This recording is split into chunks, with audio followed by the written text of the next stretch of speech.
Hey friends, Marley here. Welcome to this not quite fireside recording for our Pisces full moon that's happening in September.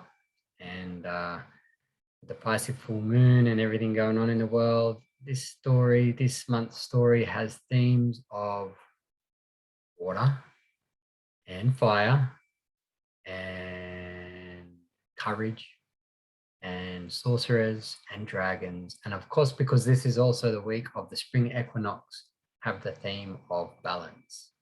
So let's go into the story world together and see what comes up. Okay.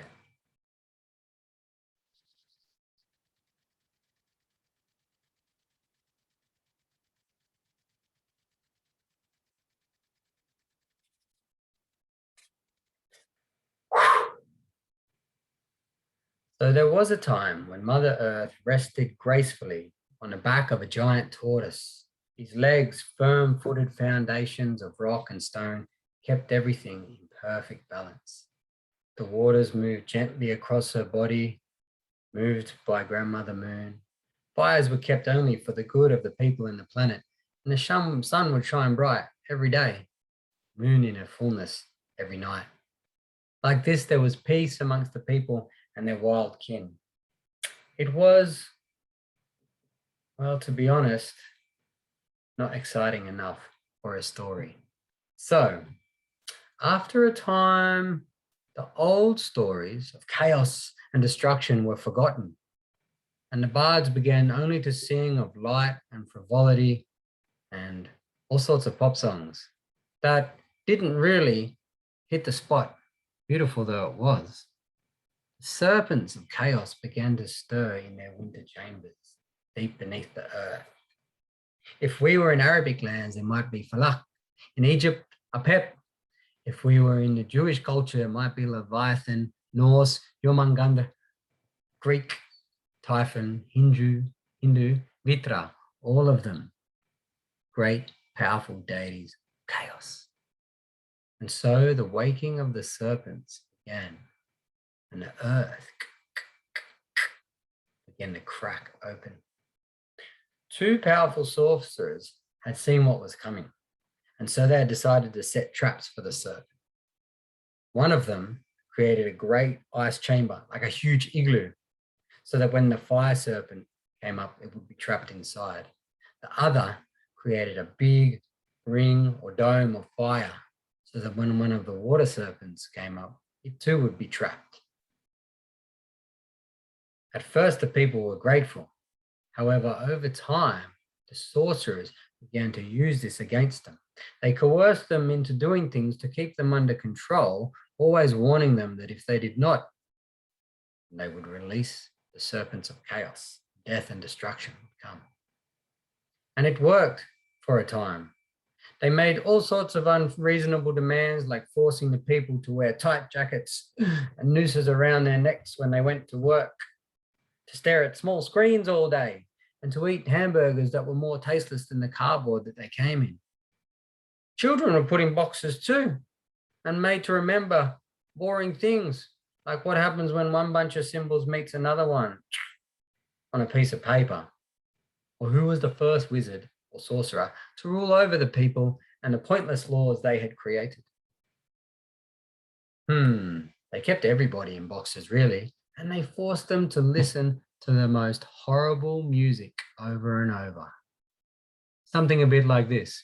He's making a list, he's checking it twice, gonna find out who's naughty or nice.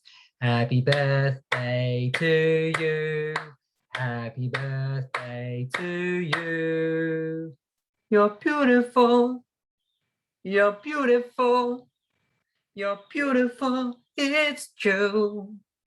Do you believe in love after love, to love, to love?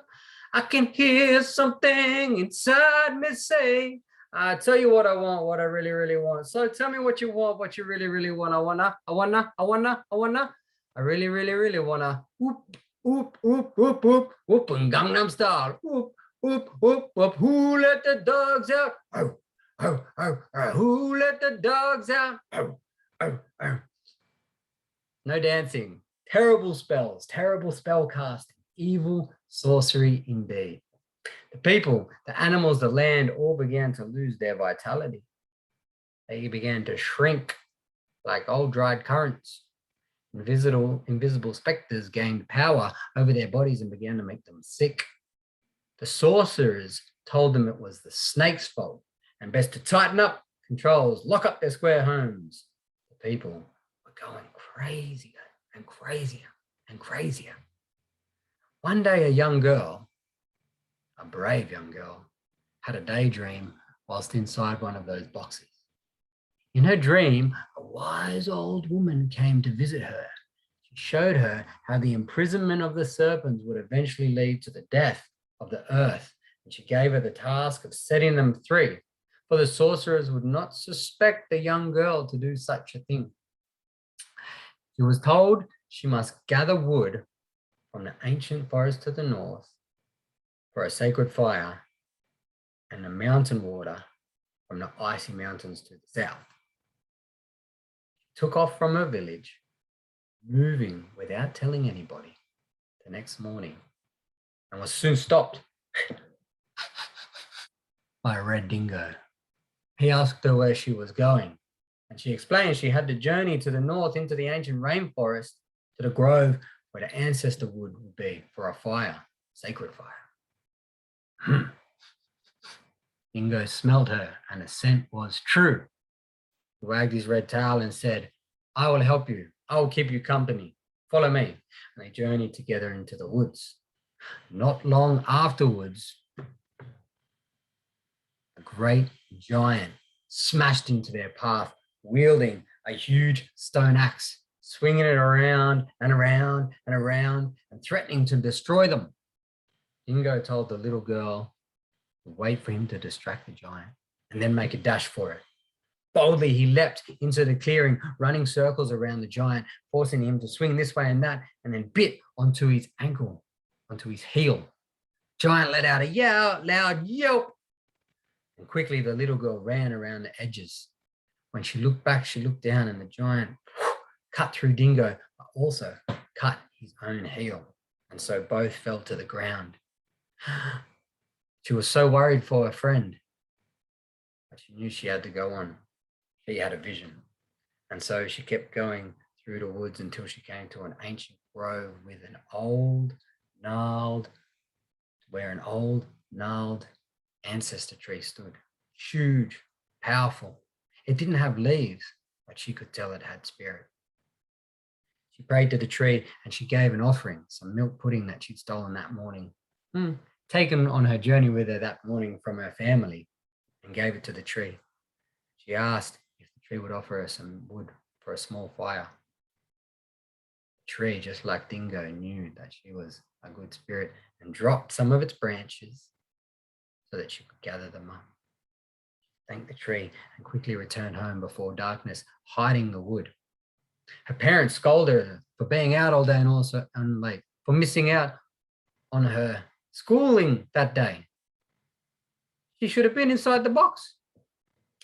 She apologized and said she got lost on the way to school. They sent her to bed hungry, but her spirit was full. She didn't mind. Next morning, she took 3 tasty cookies from her parents' cookie jar and set off to the south, boarding her kayak and paddling along the river. She soon came to the base of a great snow-capped mountain. She knew she would be unable to reach the top by the end of that day, but she began climbing upwards regardless. From high above, a white eagle saw the young girl, saw her courage and beauty, and dove down, snatched her up in its talons. She was knocked unconscious by the blow, and woke later to find herself on the very edge of a giant cliff in an eagle's nest. Imagine that. Whew, what a place to wake up. The nightmare was true. She was sore, but she was alive. She looked the other way and realized the eagle had taken her almost to the top of the mountain. A great help. He handed one of the cookies to the eagle's nest and then climbed up over the rocks, over the peak and into the crater where a beautiful, crystal clear, icy bowl of water sat, a huge pond. She went over to the edge and then placed down one cookie to the water and one cookie to the mountain. And then she took her water bottle and she filled it up and then began to quickly scramble down the mountain.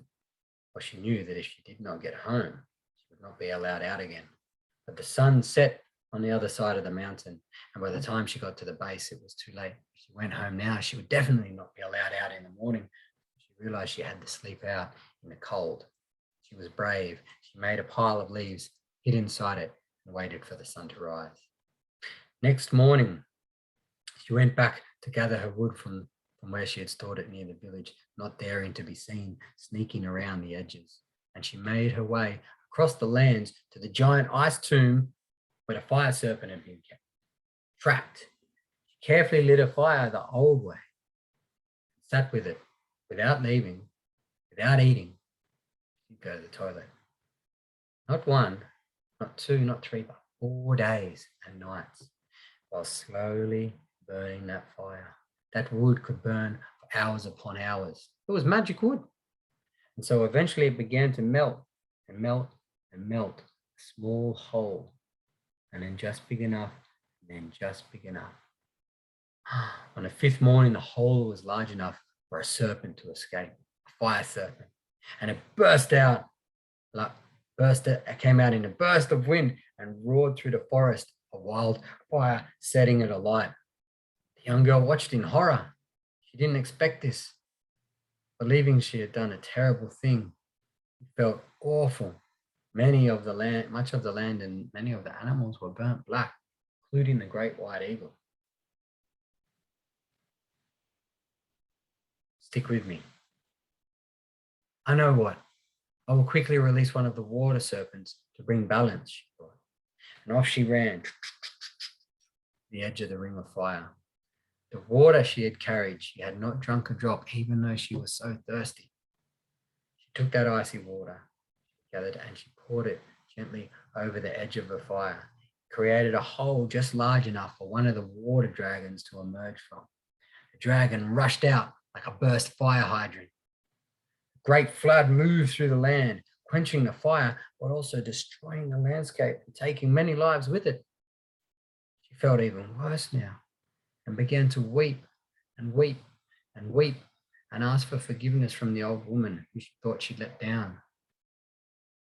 In her sorrow, the old woman visited her like in a vision. She came up to her and said, "Do not cry, my dear. This is the fire and the flood that has to happen. It's always been like this. This is the cycle of life, birth, growth, death, and rebirth. Brace yourself for what is coming, but do not lose hope."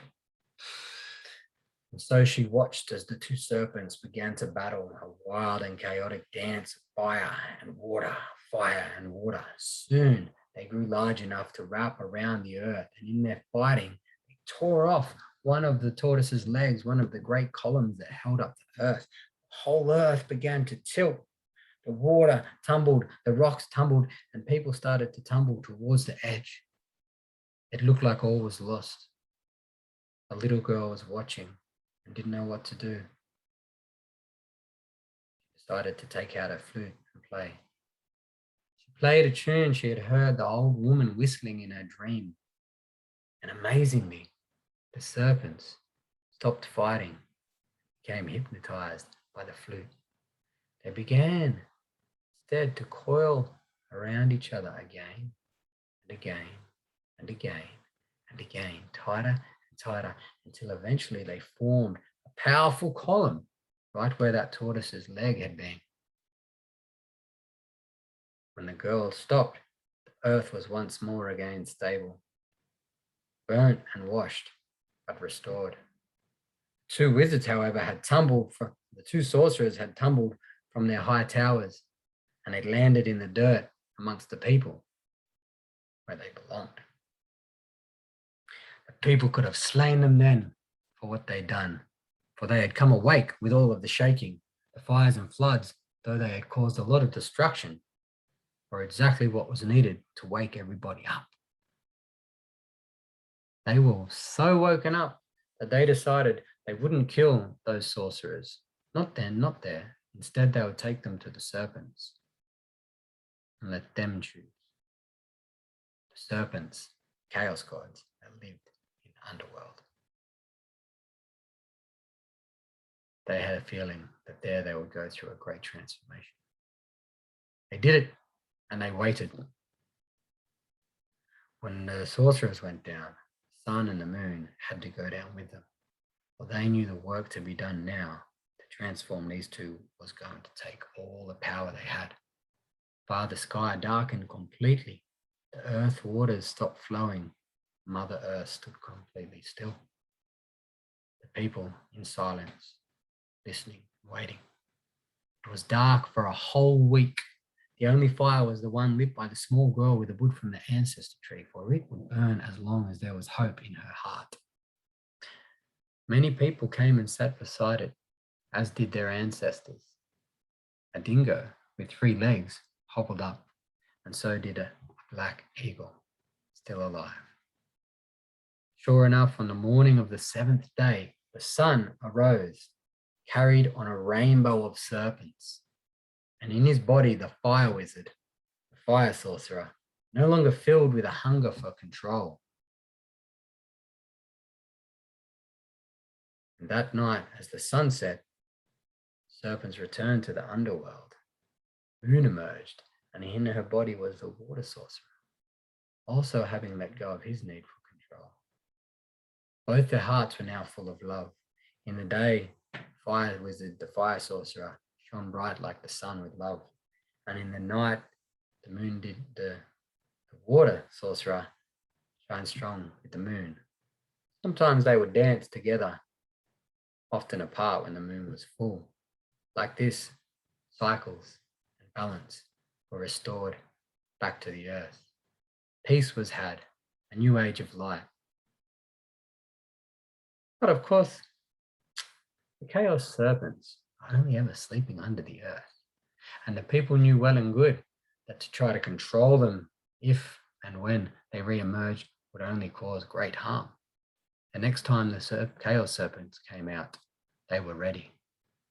Flutes and instruments in hand, feet deeply rooted into the earth on which they stand. And they sang songs that brought feelings of joy, not ones that make you want to break something. Beautiful songs. I wonder if you have a beautiful song that you might sing in a time when things were tough. I wonder if you might sing it now with your family or your friends, or to the sun or the moon. All of our wild animals like to hear us sing. Wild kin like to hear us sing. It's good for the earth, especially good in times when the chaos serpents are around. Bless your full moon. Bless your hearts. And hopefully I will see you soon somewhere in the world.